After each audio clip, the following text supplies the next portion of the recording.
ప్రముఖ సినీ నిర్మాత దిల్ రాజు కాసేపటి క్రితం ఐటీ ఆఫీస్కు వెళ్లారు. పలు డాక్యుమెంట్లు, బ్యాంక్ స్టేట్మెంట్స్తో విచారణకు హాజరయ్యారు. ఇటీవలే దిల్ రాజు నివాసంలో ఐటీ అధికారులు సోదాలు నిర్వహించారు. సోదాల సమయంలో విచారణకు రావాలని అధికారులు తెలిపారు.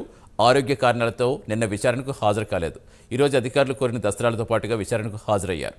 పూర్తి సమాచారం ఇచ్చేందుకు మా ఫిల్మ్ కరెస్పాండెంట్ మోహన్ జరుగుతారు. Good morning Mohan. దిల్ రాజు ఆఫీస్కి చేరుతారు.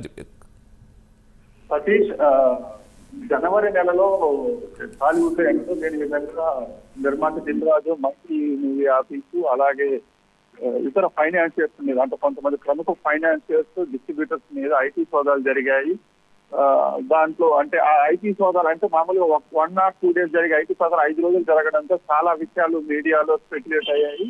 దీనిపైన అంటే 5వ రోజు ఏం చేశారంటే దిల్ రాజు వీటిపైన క్లారిటీతో ఒక ప్రెస్ మీట్ పెట్టారు. ఆ ప్రెస్ మీట్ లో ఆయన పంచనామా కాపీలు కూడా చూపించి నా దగ్గర 20 లక్షల కంటే లోపే అమౌంట్ ఉంది, దానికి సంబంధించి చాలా క్లారిటీగా నా లెక్కలన్నీ క్లారిటీగా ఉన్నాయి. 2006-7 తర్వాత నా ఆఫీస్ పైన ఐటీ దాడులు జరగలేదు. 17-18 ఏళ్ల తర్వాత నా ఆఫీస్ మీద మళ్ళా పూర్తి ఐటీ సోదాలు జరిగాయి. అది ఫార్మాలిటీలో భాగంగా చేశారు.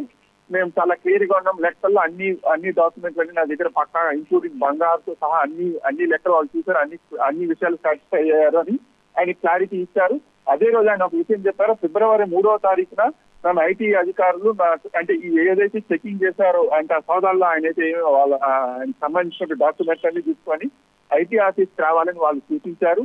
నేను ఖచ్చితంగా 3వ తారీఖు వెళ్తానని చెప్పారు. కాకపోతే 3వ తారీఖు ఆయనకు అంటే దిల్ రాజు గారికి కాస్త అనారోగ్యమైన సమస్య ఉండడంతో ఆయన ఐటీ ఆఫీస్కి వెళ్ళలేదు. ఈ రోజు తన లాయర్తో వాళ్ళతో కలిసేసి ఐటీ అధికారులను కలిశారు.